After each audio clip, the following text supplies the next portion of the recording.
I'm gonna be completely honest with you guys. When Toy Story 5 was announced 3 years ago, I rolled my eyes so far back into my head I felt like that lady from Nosferatu. I mean, we didn't even need Toy Story 4. The third one was It was perfect. perfect. It was a perfect end to a trilogy.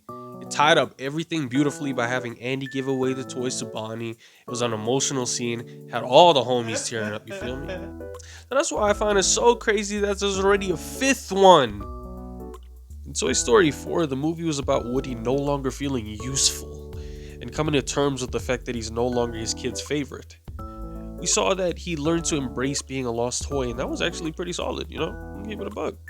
And that and the fact that him and Buzz had the farewell at the end of the movie, oh, it was very touching. You know, in my head I kept on saying, well, I guess that isn't that bad, you know, it tied up the story pretty well.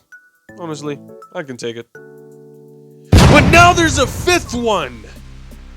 What could they possibly do now? Woody and the gang already split up, and we know my boy Woody Walk Him Down D is the star of the movie. Like, come on! During the announcement for the movie, they revealed to us who the toys would be going up against this time. And it's bad. It's much worse than being blown up by an autistic child.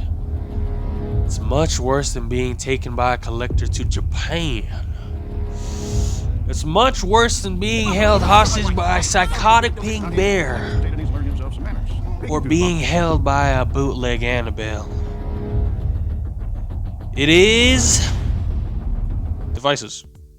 It's just devices. It's screens. It's basically Come screens. on, Yeah. man. That is right, ladies and gentlemen. Bonnie is a brain rot kid, and she'll be watching YouTube Shorts 25/8 and does not give a damn about those toys. Which honestly is a valid plot point for a movie, seeing as, you know, most kids these days get a headache from looking away from their screens. Now, y'all probably are saying that, you know, that's not a valid reason to make another movie. And frankly, to that, I say, man, shut your way. But like, hear me out. The Toy Story quadrilogy was cooking the tastiest meal you could have, minus the fourth movie. But like, you know, it still works. You know what I'm saying? And as ridiculous as that sounds, that's actually why I think Toy Story 5 is justified.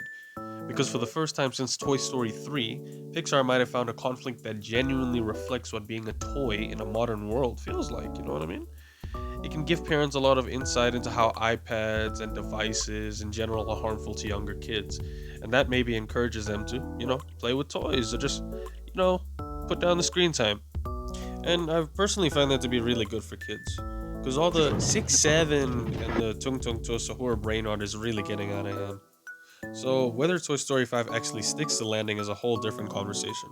But from a concept standpoint, I think Pixar has earned the right to tell the story. Now, if you have any other opinions on the matter, feel free to leave them down in the comments below. Thanks for watching, and see you in the next video.